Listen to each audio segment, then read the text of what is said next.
Morning guys, welcome to day 4. You're all doing really well, you're all smashing it. There's a common message I'm getting from you guys about the dry mouth situation now. I wouldn't normally bring any of these side effects up unless all of you are going through it, because I wouldn't want to plant that seed for any of you that aren't experiencing it. But as the majority of you are now, experience a mouth like Gandhi's flip-flop, I am going to suggest a little process which helps with this. As you can see, it's quite cold out here now. If you guys are up at this sort of time, there's quite a lot of moisture in the air. So what I'd like you to do is we're going to sit and we're going to take in some breaths in through the nose, into our lowest chakra, and then out through the mouth. And then once it's all out through the mouth, we're going to breathe in through the mouth and out through the nose, but still breathing into the lowest chakra. Out through the nose. And we're going to keep alternating in through the nose, out through the mouth, in through the mouth, out through the nose, like we did the previous day with the pranayama. So, in through the nose,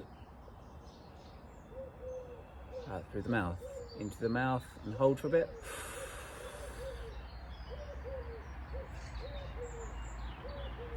Out through the nose, in through the nose,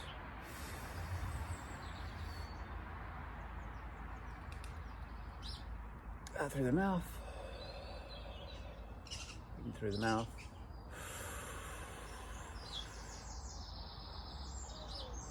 through the nose. And you can just repeat this process 10 to 20 times. You will find that this helps with dry mouth.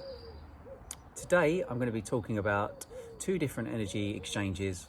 One is sun gazing and one is earthing or grounding. Now, sun gazing is something that during the beginning of my transition into a lot of fasting and going down the breatharian route became a big part of this.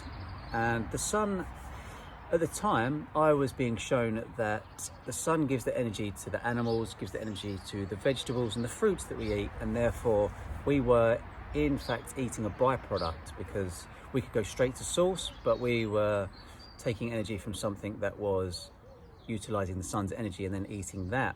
So I thought to myself, why not go straight to the source and cut out the middleman?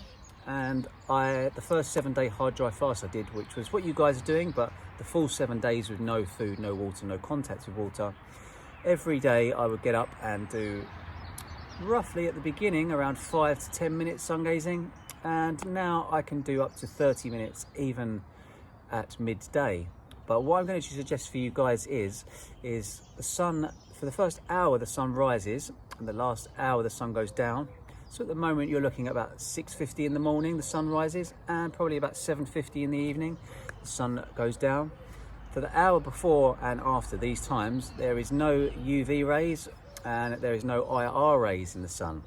So this means you can stare at it without any worry about any damage to your eyes. Now, I'd suggest building up to this, so staring at the sun for roughly sort of 10-second bursts at first and see how you get on.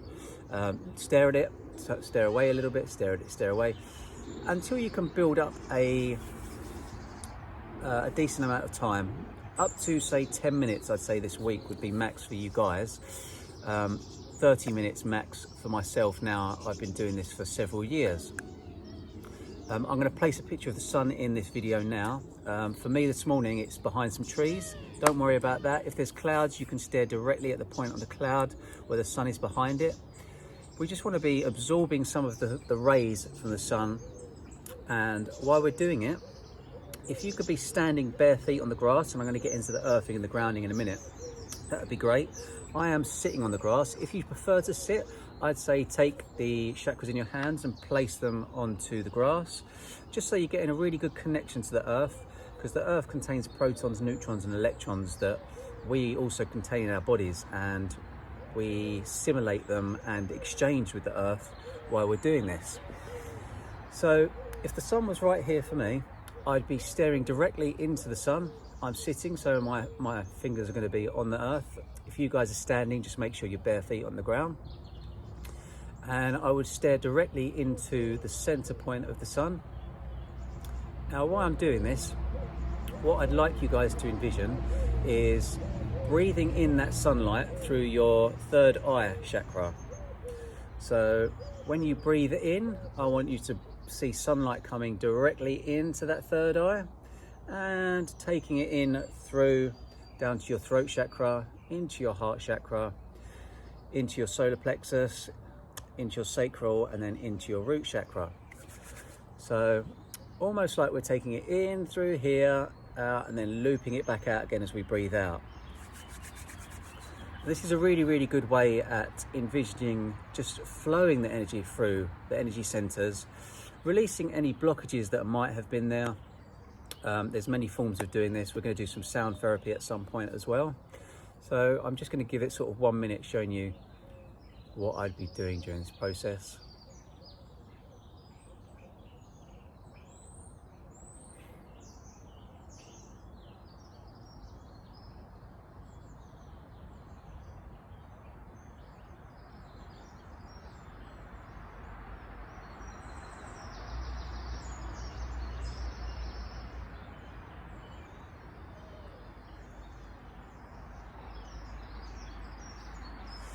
So again with this, when I'm taking it in and breathing that sunlight in through this third eye chakra and taking it all the way down, holding it in to my root chakra for a little bit, tensing my root chakra for a little bit, so all that sunlight's going into that chakra, tensing it for a little bit, and then when I'm releasing it through my mouth. So as I showed yesterday, if I was to sit this way, I'm taking that sunlight directly in through this third eye chakra, taking it down to my root chakra, holding it in there, giving it a little tense, and then breathing it out through my mouth. So we're going in through here and then out through the mouth, sort of creating that wheel throughout the body.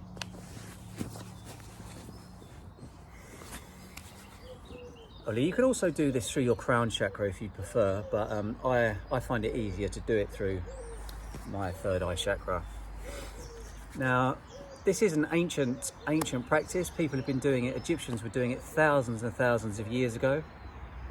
It is believed by some communities and shamans that the sunlight actually contains information.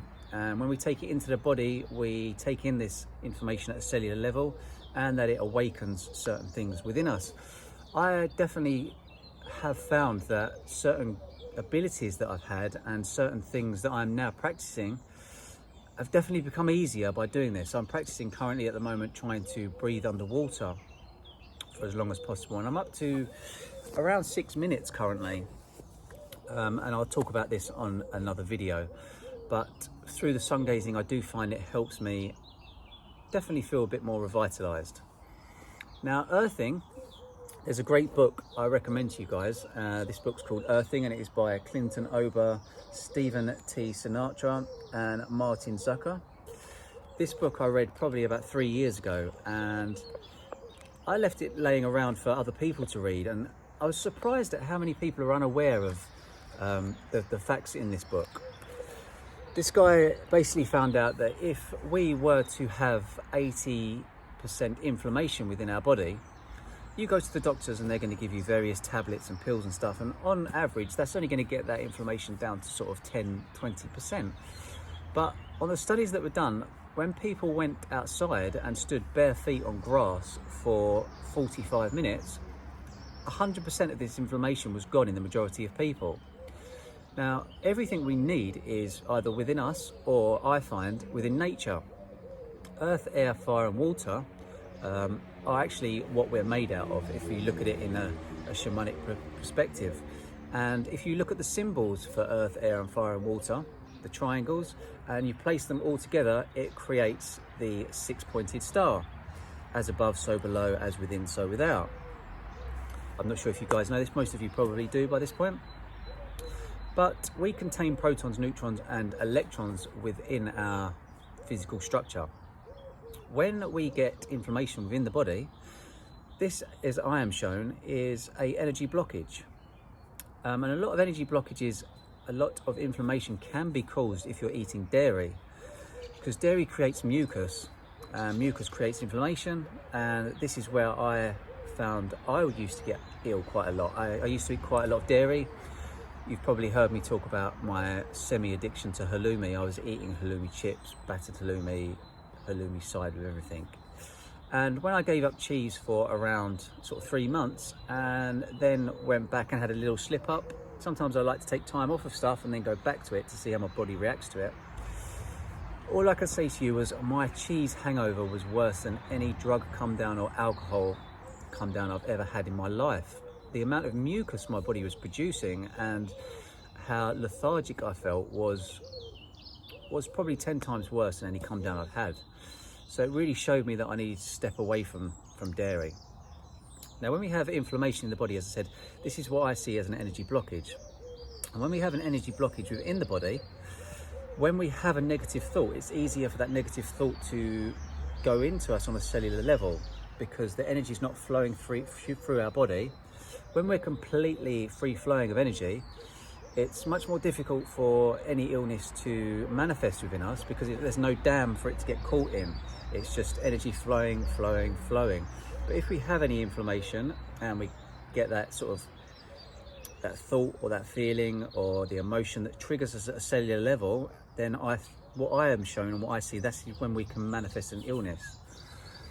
This is what I'm being shown. This is not scientific yet, but I think this will become common knowledge within the next couple of years because the people I've been working with and the people I've been practicing these processes with have all found similar results.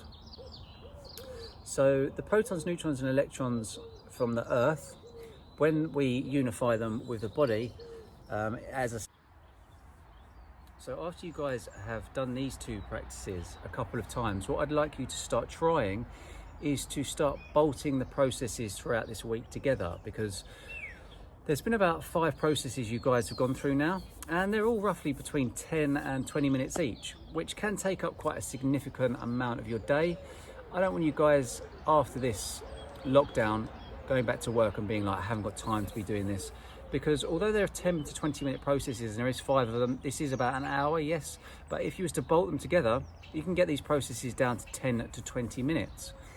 And the way I describe doing this is when I'm doing my earthing, bare feet on the ground, that's when I'm doing my sun gazing. That's also when I'm doing some of my breath work, the lighter breath work. That's also when I'm saying some of my affirmations. So that's 4 10-minute processes, 40 minutes taken down into 10 minutes. And once you start to do that over a period of 21 to 60 days, that then becomes a new paradigm or program within your subconscious. And it becomes very easy for you to do. It's 10 minutes. It's 4 energy exchanges in one, and it's very, very simple to do. So there's no excuses for any of you guys that are going to work and saying, I haven't got time to do it on my hour lunch break, because it's 10 minutes of your hour lunch break, or 10 minutes first thing in the morning, or 10 minutes in the evening. And you could even mix and match these and do 2 processes together at the beginning and then 2 processes later on. So it's 2 20-minute processes. If you wanted to do the sun gazing and the grounding together, you could do that, and then do the affirmations and the breath work together. Find whatever suits you easiest first, and just ease yourself into it and build yourself up so that you can then get to that point where we are doing all of them in a 10 to 20 minute process. I hope you are all enjoying these processes, and as mentioned, I would like for you guys to message me with the ones that you might need a little bit more work on, the ones that you're finding the most interesting and the most nourishing, so maybe we can even improve on those ones as well. You are at day 4. Day 5, generally I would suggest just grabbing a personal development book, chilling and going through all the other processes and fine-tuning them to this point. And then we'll go on to, on Monday, introducing another one. Thanks, I really appreciate you guys all choosing myself to guide you through these processes. Very grateful that you've all got this far already as well. You're all really smashing it. I think we pretty much had a 100% success rate on these processes that I've been doing the last couple of weeks. So I'm really chuffed with that. I hope you all enjoy the rest of your weekend. Have a really good Sunday. Lots of love. Namaste.